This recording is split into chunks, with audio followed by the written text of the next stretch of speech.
ఇంకా కేటీఆర్ గారి పైన ఈ అక్రమ కేసు నమోదు చేయడం జరిగింది.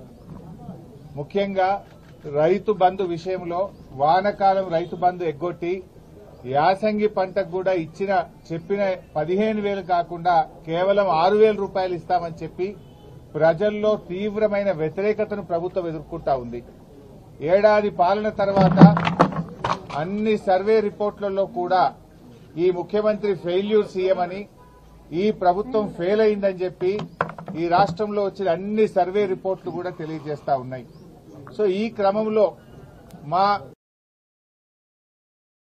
అక్రమ కేసు పెట్టి ప్రజల యొక్క దృష్టిని మరల్చాలని ఒక డైవర్షన్ పాలిటిక్స్ కు రేవంత్ రెడ్డి గారు పాల్పడతా ఉన్నారు. మాకు తెలుసు రేవంత్ రెడ్డి గారు ఇలాంటి ఇంకా అక్రమ కేసులు చాలా పెడతారని, ఇంకా మాలాంటి చాలా మంది నాయకుల మీద కూడా ఇలాంటి అక్రమ కేసులు ఆయన పెడతాడని. వీటన్నిటినీ ఎదుర్కోవడానికి మేము సిద్దంగా ఉన్నాం. మాకు తెలంగాణ ప్రజలు ముఖ్యం, ఈ రాష్ట్రం ముఖ్యం. ఎన్నో పోరాటాలతోని త్యాగాలతోని తెలంగాణ తెచ్చుకున్నాం. తెలంగాణ బాగుండడం, తెలంగాణ అభివృద్ది చెందడం, తెలంగాణ ప్రజల సంక్షేమం బీఆర్ఎస్ పార్టీకి అత్యంత ముఖ్యమైనది. మీరు ఎన్ని కేసులు పెట్టినా, మా మీద ఇంకా ఎన్ని రకాలుగా ఒత్తిళ్లు పెట్టినా ఈ రాష్ట్ర ప్రజలకు నువ్వు ప్రజలకిచ్చిన 6 గ్యారెంటీలు అమలు చేసేదాకా నీ ప్రభుత్వాన్ని నిన్ను ఎట్టి పరిస్థితుల్లో వదిలిపెట్టం. రేవంత్ రెడ్డి అనుకుంటున్నాడు బ్లాక్ మెయిల్ రాజకీయాలతోనో, అక్రమ కేసులతోనో, అరెస్టులతోనో తన ప్రభుత్వం యొక్క తప్పిదాలను కప్పిపుచ్చుకుంటానో, మమ్మల్ని మానసికంగా బలహీనపరుస్తానని అనుకుంటా ఉన్నాడు. కానీ మేము మరింత బలంగా పోరాటం తప్ప ఎట్టి పరిస్థితుల్లో నీ అక్రమాలను గాని, నీ 6 గ్యారెంటీల అమలుపై నిన్ను ప్రశ్నించడాన్ని వదిలిపెట్టే ప్రశ్నే ఉత్పన్నం కాదు. ఈరోజు కేటీఆర్ గారి మీద హైకోర్టులో కూడా వచ్చిన తీర్పు కేవలం విచారణ కొనసాగించడానికే చెప్పింది హైకోర్టు.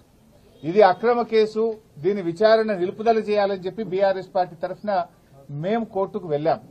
కోర్టేమీ కేసును నిర్ధారించలేదు, ఇది తప్పు జరిగిందని చెప్పింది గాని శిక్ష వేసింది కాదు. కేవలం విచారణ కొనసాగించడానికి మాత్రమే ఈరోజు కోర్టు అనుమతి ఇచ్చింది. విచారణకు సహకరిస్తాం. ఈ ముందు నుంచి కూడా కేటీఆర్ గారు 100% విచారణకు సహకరిస్తామని చెప్పాం. ఎందుకంటే మేము తప్పు చేయలేదు, అసలు అవినీతే జరగలేదు, రాష్ట్ర ప్రభుత్వం నుంచి 1 రూపాయి కూడా గ్రీన్ కో కంపెనీకి చెల్లించలేదు. అక్కడ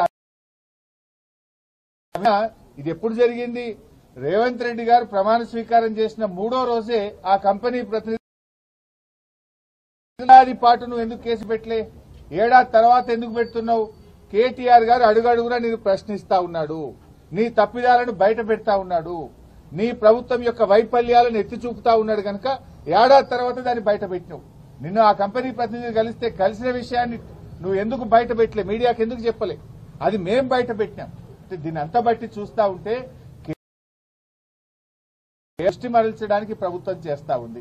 నిన్నగాక మొన్న ప్రభుత్వం చేతులెత్తింది కదా, ఇవాళ రైతుల విషయంలో మేము రైతు భరోసా సాగు భూములకే ఇస్తాం, 6,000 ఇస్తాం అని ప్రజలను మోసం చేసింది. మీరు ఆ ప్రజల్లో ఆ చర్చ జరిగి ప్రభుత్వం మీద వ్యతిరేకత రాకుండా ఉండడానికి ఇలాంటి డైవర్షన్ పాలిటిక్స్.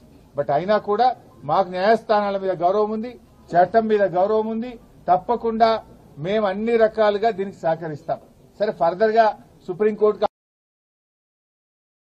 అనే దాని మీద మా న్యాయవాదులు ఇచ్చేటువంటి సలహా మేరకు మేము ముందుకు వెళ్తాం.